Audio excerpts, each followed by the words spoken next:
जी student अस्सलाम वालेकुम। उम्मीद करती हूँ बेटा आप सब ठीक हैं। लेक्चर स्टार्ट करती हूँ। आज का आईटीबी का क्वेश्चन नंबर 18 है। इंशाल्लाह हमारा आज स्टार्ट हो रहा है। 47 पेज नंबर है। ठीक है, बहुत ही इजी सा क्वेश्चन है। बेसिक रिक्वायरमेंट्स ऑफ बिजनेस हैं। ठीक है, कि अगर आप कंपनी के लिए, जैसे हमारा था ना कि अगर हम फॉर्मेशन ऑफ पार्टनरशिप करते हैं तो उसके लिए हमें क्या क्या रिक्वायरमेंट्स हैं। This is same one. कहते explain the procedure for the formation of a joint stock company, how a joint stock company can be form, discuss the importance steps in this regard. ठीक है, तो जिसमें हम देखते हैं, कहते हैं following are the important stage और steps for the formation of a company. Company को बनाने के लिए ये अब हम जो अभी काम देखने वाले हैं ये सारे हैं। जिसमें सबसे पहले हमारे पास है प्रमोशन स्टेज। प्रमोशन स्टेज पे क्या होता है, कहते हैं कि इसमें प्रोमोटर्स काम करते हैं। ठीक है, कहते हैं कि it is a stage when concerned people, यानी कि promoters take following step to a form of a company. यानी ये कंपनीज जो होती हैं ये प्रोमोटर्स के थ्रू इनको फॉर्म किया जाता है। ठीक है, बनाया जाता है। इसमें ये वो वाले पर्सन होते हैं जो कि कंपनी के शेयर्स के ऊपर वर्किंग करते हैं, कंपनी की बेसिक रिक्वायरमेंट्स पर काम करते हैं, बिजनेस पर काम करते हैं, उसके रिक्वायरमेंट्स पर काम करते हैं। ठीक है, कहते हैं कि it is a stage when concern people promoters take following steps to form company. अब इसमें हमारा फर्स्ट, अब वो कौन कौन से काम करते हैं। सबसे पहले आइडिया, कहते हैं before starting the business promoters have to think about the nature of companies business. क्योंकि शेयर होल्डर्स होते हैं ना, वहाँ पे देखिए कंपनी जब स्टार्ट होती है तो कुछ लोग ऑनर्स होते हैं, ऑनर्स, डायरेक्टर्स, शेयर होल्डर्स, ये सारे के सारे शेयर होल्डर्स की तरफ से इलेक्ट किए जाते हैं, डायरेक्टर्स और मैनेजर्स वगैरह।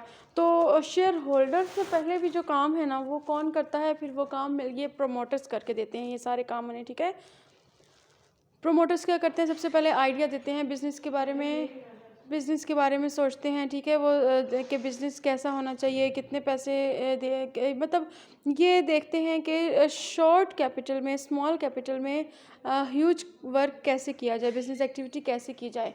ठीक है, तो इसलिए फिर वो इसमें बताते हैं, कहते हैं कि बिफोर स्टार्टिंग द बिज़नेस, ये सोच के बताते हैं कि नेचर ऑफ बिज़नेस, कितना पैसा है किसी के पास और उस पैसे में कैसा बिज़नेस हो सकता है।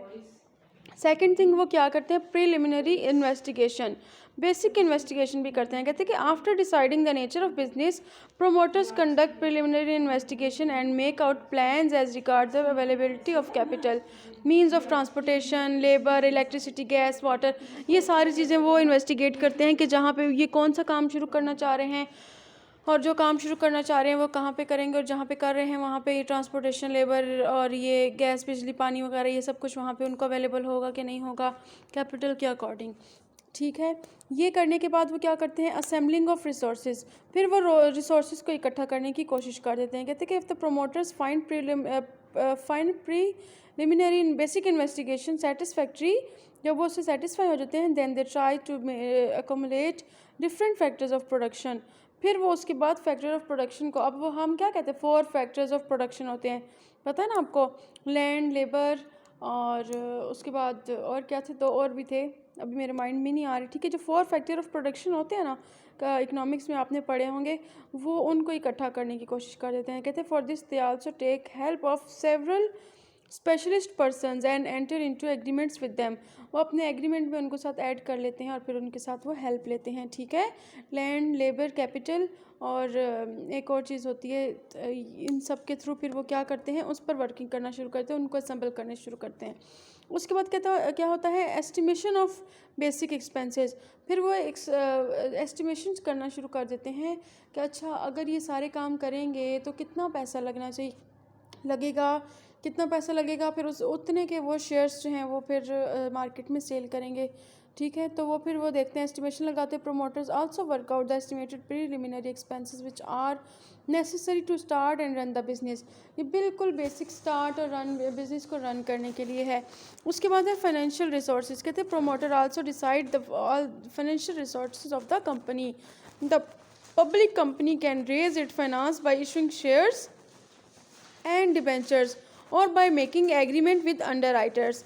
अच्छा, बाकी एक चीज़ तो समझ में आती है कि कहते हैं कि प्रोमोटर्स उनके फाइनेंशियल सोर्सेज को डिसाइड करते हैं, उन्हें बताते हैं कंपनी के, और फिर पब्लिक कंपनी क्या कर सकती है कि अपने फाइनेंस को मेक कर सकती है, इश्यूज़ करके, अपने शेयर्स को इशू करके, डिबेंचर्स को इशू करके, और एक और काम भी होता है bye making agreement with under writers. ये आपने अकाउंटिंग में पढ़ लिया होगा या नहीं भी पढ़ा तो मैं बता देती हूँ आपको। अंडर राइटर बेटा ये वो वाले पर्सन होते हैं जो कि आपको इंश्योरेंस देते हैं आपके रिस्क के लिए, ठीक है, आपको श्योरिटी दे रहे होते हैं। किस तरह से कहते हैं कि company underwriter is a company और a person pledges to buy all unsold share in an issue of new shares, कि जब शेयर इशू किए जाते हैं तो फिर वो क्या करते हैं कि इस पे वो प्रॉमिस कर लेते हैं कि ठीक है हम इसको सेल करवाएंगे, और अगर इन केस अगर आपके सेल मार्केट में इशू नहीं हुए, ये फिक्स्ड अमाउंट ऑफ शेयर्स होते हैं, ठीक है। तो कहते हैं कि अगर ये शेयर्स आपके मार्केट में सेल नहीं हुए तो इनको फिर हम खुद इटसेल्फ सेल अपने पास रख लेंगे, परचेज़ कर लेंगे, ठीक है। जो भी होगा बियर वो फिर हम बियर करेंगे, ये एग्रीमेंट होता है, ठीक है। इनको अंडरराइटर्स कहा जाता है। उसके बाद है हमारे पास कहते हैं name of the company. Name of the company means the promoters also decide the name of the company. Name of the company should be such which can indicate its function and name it easy to remember. For uh, for the name, the permission of the registrar should be received in advance. ठीक है, क्या मतलब है? कहते हैं कि जो company का नाम है ये भी प्रोमोटर्स ही सजेस्ट करते हैं, और ये इजी भी होना चाहिए, और ये इस तरह का होना चाहिए जो कि आपके काम से रिलेट करता हो, ठीक है। ऐसा नहीं कि आपने फूड का बिज़नेस खोला है और आप कपड़े जैसी कोई उसकी बिज़नेस का नेम रख लें, नहीं, आपका बिज़नेस का नेम आपके उससे मिलता जुलता होना चाहिए। मैम आप चले जाए, मैं आ जाऊँगी, वो थोड़ा सा मैंने कहा काम और कर लो। अच्छा, उसके बाद क्या है? उसके बाद है कि सैंक्शन फॉर कैपिटल इशू, पर इसके लिए भी कहते हैं कि वो परमिशन जो लेनी होती है for the maximum issue of share capital और debenture, promoters have to take permission from the central government in advance, ठीक है। ये जो सेंट्रल गवर्नमेंट से परमिशन लेनी होती है उनको डिबेंचर्स इशू करने के लिए, शेयर इशू करने के लिए, ये काम भी ये प्रोमोटर्स ही उनको सेंक्शन करा के देते हैं, ठीक है। इशूज़ कैपिटल को इशू करने के लिए, शेयर्स को इशू करने के लिए, ये सारी एक्टिविटीज़ प्रोमोटर्स के थ्रू होती हैं। इन जॉइंट स्टॉक कंपनीज़ में सारी की सारी एक्टिविटीज़ आपको स्टार्ट में प्रोमोटर्स ही करके देते हैं, ठीक है, उनके थ्रू आपने सारे काम कराने होते हैं। उसके बाद कहते हैं participation preparation of essential documents. Essential documents में कौन कौन से होते हैं? Memorandum of company, articles of company, prospectus of company. Prospectus में आपने सारी चीज़ें उसकी चीज़ें बिज़नेस की वो मेंशन की हुई होती हैं कि हमारा बिज़नेस किस किस्म का है, किस नौइयत का है, क्या नेचर है, और उसके शेयर्स हम जब इशू करेंगे तो उसके लिए क्या प्रोसीजर होगा। ये सारी चीज़ें आप पढ़ेंगे अकाउंटिंग में भी कि जब आपने एक शेयर इशू करना होता है तो उसके पहले आप मार्केट में उसको इशू करते हैं, प्रोस्पेक्टस इशू करते हैं। वो प्रोस्पेक्टस फिर जब ला के एप्लीकेशन के साथ सबमिट करवाया जाता है तो डिसाइड किया जाता है कि किसको शेयर सेल करना है और किसको नहीं करना है, ठीक है। तो कहते हैं कि in addition to above discussed matters the promoters also prepare following essential document from the formation of company. Memorandum company क्या होता है बेटा? मेमोरेंडम वो होता है डॉक्यूमेंट जिसमें रजिस्ट्रेशन से थ्रू सारी चीज़ें होती हैं, ठीक है। और आर्टिकल एसोसिएशन क्या होता है? आर्टिकल वो होते हैं जो कंपनी के अंदर की बाकी की सारी बातें होती हैं, ठीक है। जो उसके बाद हमारे पास ये आगे भी पॉइंट्स हैं, ये देखें यहाँ पे, हम यहाँ पे भी इसको डिस्कस करेंगे। कहते हैं फॉलोइंग फिलिंग द डॉक्यूमेंट्स। अभी जो डॉक्यूमेंट्स कहते हैं कि इन दूसरी चीज़ क्या होती है इसमें? Incorporation stage. फर्स्ट स्टेज हमारी क्या थी? प्रमोशन स्टेज, ठीक है। अब सेकंड चीज़ जब ये सारे काम हो गए तो अब हमारी बारी आ गई इनकॉर्पोरेशन स्टेज, ठीक है। अब इनकॉर्पोरेशन स्टेज में क्या है? कहते हैं फॉर रजिस्ट्रेशन और incorporation of a company promoters have to perform the following formalities. यहाँ पे भी काम देखें प्रोमोटर्स ही कर रहे हैं। कहते हैं फिलिंग ऑफ डॉक्यूमेंट। सबसे पहली बात, following documents have to be submitted by the promoters in the office of registrar of the area in which company is to be established. जो एरिया होगा उस जहाँ पे आपने बिजनेस स्टार्ट करना है उस एरिया के रजिस्ट्रार को आपने सबमिशन कराना होता है डॉक्यूमेंट्स का, ठीक है, उनसे रजिस्ट्री करानी होती है। कहते हैं कि memorandum of association, the first document जो कि आपने देना है, कहते हैं कि this document indicates the name of the company along with the address of its registered office and name of state. The most important clause of this document is the object of the company, कि company ने काम क्या करना है। It is also indicates the authorised और registered capital of the company, के capital कितना है कंपनी का, ठीक है, ऑथराइज्ड कैपिटल कितना है, जो कि स्टार्ट में बेसिक इनिशिएट में स्टार्ट जो यूज़ हो रहा है उसकी भी बात करनी है, ठीक है। एक होता है बेसिक कैपिटल और एक होता है आपके आगे से शेयर्स इशू होते हैं। तो कहते हैं कि यहाँ पे हर चीज़ को मेंशन करना है, चाहे वो कम है या ज़्यादा है। उसके बाद it depends on your business, ठीक है, बिजनेस नेचर। कहते हैं कि उसके बाद है article of association. This document contains bylaws, यानी कि रूल्स, इसके जो रूल्स हैं वो मेड बाय लॉ होते हैं for internal control and management, ठीक है। जैसे मैंने ये बताया था कि इसमें रजिस्ट्रेशन के अकॉर्डिंग सारी बातें होंगी, बायर की बातें, और इसमें क्या है, internal control of business and management, but it can not go out of the objective, जो कि mention in the memorandum of association. जो बात इसमें बताई जा रही है कि कंपनी का ऑब्जेक्ट इसमें बताया जाएगा, कंपनी का एड्रेस, सारी चीज़ें बताई जाएंगी, कंपनी का ऑब्जेक्ट बताया जाएगा, वही ऑब्जेक्ट यहाँ पर भी मेंशन होना चाहिए, वही ऑब्जेक्ट यहाँ पर काम भी, इम्प्लीमेंटेशन भी हो रहा होना चाहिए। ऐसा नहीं होना चाहिए कि यहाँ पे और बताया, यहाँ पे और किया, नहीं। इस चीज़ की आपको बिल्कुल भी परमिशन नहीं है कि आप बताएं कुछ और करें कुछ, बल्कि जो काम आप रजिस्टर्ड कराएंगे वही काम आप कर भी सकते हैं, ठीक है। और इसकी भी सारी की सारी आपको इन्फॉर्मेशन यहाँ पे आर्टिकल्स ऑफ एसोसिएशन में देनी होगी।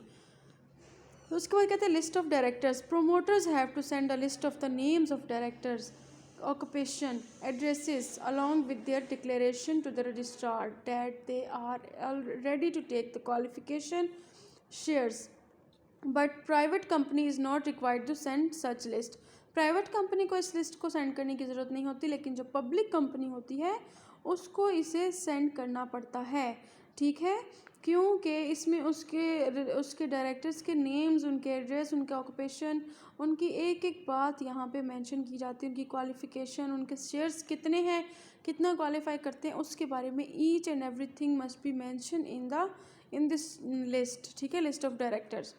उसके बाद कहते हैं रिटन कॉन्सेंट ऑफ डायरेक्टर्स। यहाँ पे अब लिस्ट ऑफ डायरेक्टर्स बताने के साथ साथ ये भी बताना है कि जिनका नेम मेंशन है उन्होंने साथ में साइन भी किया है कि हाँ हमने अपनी मर्ज़ी से ये शेयर परचेज़ किए हैं, हम इसके लिए एग्री हैं इस कंपनी में अपनी इन्वेस्टमेंट करने के लिए, ठीक है। और ये रजिस्ट्रार को सेंड करना है विद द साइन, ओके। उसके बाद है हमारे पास नेक्स्ट पॉइंट, कहते हैं डिक्लेरेशन ऑफ क्वालिफिकेशन शेयर्स, ठीक है। अब क्या है क्वालिफाइंग शेयर्स। कहते हैं directors have to submit a declaration certificate to the registrar that they have taken up qualifying shares and paid up money or would pay it in near future, ठीक है। ये डिक्लेरेशन भी देनी होगी कि directors जो है वो अपनी डायरेक्टर्स जो हैं वो जो शेयर्स परचेज़ कर रहे हैं उनके लिए वो क्वालिफाइंग है, ठीक है। और एक डिक्लेरेशन सर्टिफिकेट रजिस्ट्रार को दिया जाएगा और उसमें क्या होगा कि that they have taken up qualifying shares and paid up the money or would pay in near future, यानी कि आज पे कर रहे हैं या बाद में भी फ्यूचर में भी पे करना चाहेंगे, और ये सब अपनी मर्ज़ी से करना चाहेंगे, ठीक है। उसके बाद है prospectus. Promoters have to file a prospectus और statement in due of prospectus. कहते हैं कि या तो उन्हें अपना प्रोस्पेक्टस भी साथ ही सबमिट कराना होगा, और अगर इन केस अभी तक उन्होंने अपना प्रोस्पेक्टस नहीं बनाया है, ठीक है, उसमें कुछ डिले है, तो स्टेटमेंट जो है एक देनी पड़ेगी उसके बदले में, प्रोस्पेक्टस के बदले में, जो कि वो जिस तरीके से वो प्रोस्पेक्टस बनाएंगे, ताकि वो बाद में भी उसमें कोई ऐसी चीज़ एक्स्ट्रा ऐड ना कर सकें जिसकी परमिशन नहीं है रजिस्ट्रार से। This is not necessary in the case of private company. फिर वही बात आ गई कि पब्लिक कंपनी में इसकी ज़रूरत पड़ेगी लेकिन प्राइवेट में इसकी ज़रूरत नहीं पड़ेगी। And this is the second point, prospectus था और इससे पहले एक और पॉइंट था रिटन कॉन्सेंट ऑफ डायरेक्टर। ये दो चीज़ें ऐसी हैं जो कि प्राइवेट कंपनी के लिए ज़रूरी नहीं है लेकिन पब्लिक कंपनी के लिए ज़रूरी हैं। Now the point is statutory declaration. कानूनी डिक्लेरेशन ज़रूरी है। कहते हैं कि at the end promoters have to send a statutory declaration to the registrar that all the legal formalities have been completed and fulfilled। जब सारी फॉर्मेलिटीज़ कंप्लीट हो जाएंगी तो फिर उनको प्रोमोटर्स जो है रजिस्ट्रार को सेंड कर देंगे कि देख लें हमने सारी की सारी लीगल एक्टिविटीज़ प्रोसीजर्स कंप्लीट करके आपको ये फॉर्म दिया है, अब आपने इसको साइन एंड स्टैम्प करना है। उसके बाद पेमेंट ऑफ रजिस्ट्रेशन फ़ी। कहते हैं कि for the registration of company the registration fee is also paid to registrar, which can be divided into the following three parts। Application and document fee, filing fee, registration fee varies with the amount of authorised capital. अगर ये ज़्यादा है तो वो भी ज़्यादा होगी, ये कम है तो वो भी कम होगी। Stamp fee on memorandum and articles, जो मेमोरेंडम एंड आर्टिकल्स पर जो स्टैम्प करवाई जाएगी उसकी भी सेपरेट फ़ी होती है, ठीक है। सबकी सेपरेट सेपरेट फ़ी होती है और कहते हैं कि ये सारी चीज़ें फिर ये भी उन्हें उसी टाइम पे करना होगा रजिस्ट्रार को। उसके बाद है सर्टिफिकेट ऑफ इनकॉर्पोरेशन। कहते हैं कि if the registrar finds all the documents, rights and thinks that all the formalities have been done, then he issue the certificate of incorporation to promoters. After this the private company can start in business its business, ठीक है। यानी अब ये अभी तक company start नहीं हुई थी, अभी तक ये सारी वर्किंग चल रही थी। अब आके प्राइवेट कंपनी को ये मौका मिल गया कि वो अपना बिज़नेस स्टार्ट कर सकती हैं, ठीक है। सारे के सारे डॉक्यूमेंट्स ये जो कुछ भी था इसकी सारी वर्किंग करके, साइन करा के, स्टैम्प्ड करा के, रजिस्ट्रेशन करा के, फ़ी पे करके अब आके वो टाइम आया कि जब रजिस्ट्रार ने इनको परमिशन दे दी कि हाँ आप अपना बिज़नेस स्टार्ट कर सकते हैं, ठीक है। सर्टिफिकेट ऑफ इनकॉर्पोरेशन इनको मिल गया, रजिस्ट्रेशन सर्टिफिकेट मिल गया। Now the third point is certificate of commencement. पहला पॉइंट क्या था? Promotion stage. दूसरा क्या था? Incorporation stage. And third point is certificate of commencement. अब बिजनेस को स्टार्ट करने का सर्टिफिकेट जब मिल गया, after getting certificate of incorporation, every public company has to obtain the certificate of commencement to start the business activities, ठीक है। अब ये यहाँ पे स्टार्ट कर सकते हैं, which requires the fulfilment of the following condition. अब इसको प्राइवेट कंपनी तो इसके बाद अपना बिजनेस स्टार्ट कर सकती है, लेकिन पब्लिक कंपनी को अभी भी कुछ कंडीशंस हैं जिनको फुलफिल करना है, जिसमें first one is arrangement of capital. Arrangement of capital will be by issuing shares, by issuing debentures, by savings. The next stage is to make arrangement for raising capital. अब उन्हें अपना capital बढ़ाना है। For any kind of business the company raises its capital through following sources, ठीक है। ये these three sources हो सकता है इन्होंने अपनी सेविंग्स की हुई थी उससे कर रहे हैं, या फिर डिबेंचर्स इशू कर रहे हैं विद द फिक्स रेट, या फिर शेयर इशू कर रहे हैं विद द रैंडम रेट्स। और साथ साथ में इसमें प्रॉफिट एंड लॉस वाली बात होगी, जैसे कि कल समझाया था कि प्रॉफिट एंड लॉस होगा तो रैंडम होगा, ठीक है। फिर ये इनका रेट तो सेम ही होगा लेकिन प्रॉफिट एंड लॉस वाली कंडीशन होगी। लेकिन डिबेंचर्स इशू होंगे तो इसमें आपके रेट फिक्स हो जाएगा, ठीक है। इसमें उसके बाद कहते हैं इशुएंस ऑफ प्रोस्पेक्टस। कहते हैं the company issues prospectus for selling shares to public. The interested investors apply for shares through nominated banks by depositing the required amount. अब क्या है कि पहले सबसे पहले क्या होता है, मैंने आपको बताया था कि प्रोस्पेक्टस दिया जाता है, वो जाके वो बैंक से परचेज़ करेंगे और वहाँ पे फिर उसको फिल करके सबमिट करवा देंगे, ठीक है। तो फिर ये कंपनी पे डिपेंड करता है कि वो किस को शेयर इशू कर रही है या नहीं। या फिर इस तरह होता है कि जिसने पहले कर लिया उसको उसके लिए जैसे सिलेक्ट कर लिया जाता है, शेयर होल्डर बना लिया जाता है। उसके बाद है मिनिमम सब्सक्रिप्शन।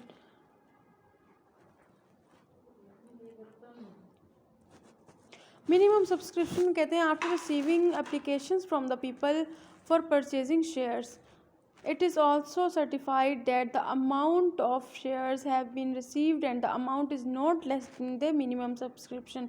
जितनी अमाउंट बताई गई थी, रिक्वायर्ड थी शेयर की, अगर उतनी किसी ने दी है तो उसको दे दिया जाएगा, ठीक है, उसको शेयर होल्डर बनाया जाएगा। अदरवाइज़ अगर कहते हैं लेस देन मिनिमम होगी सब्सक्रिप्शन तो फिर उसको नहीं किया जाएगा। फिर सुनने कहते हैं कि after receiving application from the people, उनसे लेंगे तो for purchasing share it is also certified that the amount of share have been received, amount receive हो गई है and amount is not less than the minimum subscription, ठीक है। उसके बाद कहते हैं अलॉटमेंट ऑफ शेयर्स। जब ये काम हो गया उसके बाद शेयर्स अलॉट कर दिए जाते हैं। The bank allots the share according to the provisions of memorandum and the decision to allot share it is communicated to applicants through the letters। जब वो डिसाइड कर लेते हैं कि किसको सेल करना है किसको नहीं, डिसाइड करने के बाद वो क्या करते हैं कि उनको लेटर के थ्रू बता देते हैं कि आपको सिलेक्ट कर लिया गया है, आपको शेयर होल्डर बना दिया गया है। After verifying the foregoing documents, the registrar issue a certificate of commencement of business to public company. फिर क्या होता है कि पब्लिक कंपनी के पास जब ये सारा कैपिटल के बारे में इंफॉर्मेशन चली जाती है, उसके बाद परमिशन मिल जाती है कि हाँ अब पब्लिक कंपनी बिज़नेस स्टार्ट कर सकती है। प्राइवेट तो पहले भी कर सकती थी, लेकिन पब्लिक कंपनी अब इस स्टेज पे आके अपना बिज़नेस स्टार्ट कर सकती है। ठीक है, क्वेश्चन आसान था, पिछली वाली बहुत सारी बातें इसमें डिस्कस थी। कोई भी चीज़ आपको ना समझ में आई हो तो आप मुझसे ज़रूर पूछ लीजिएगा। अस्सलाम वालेकुम।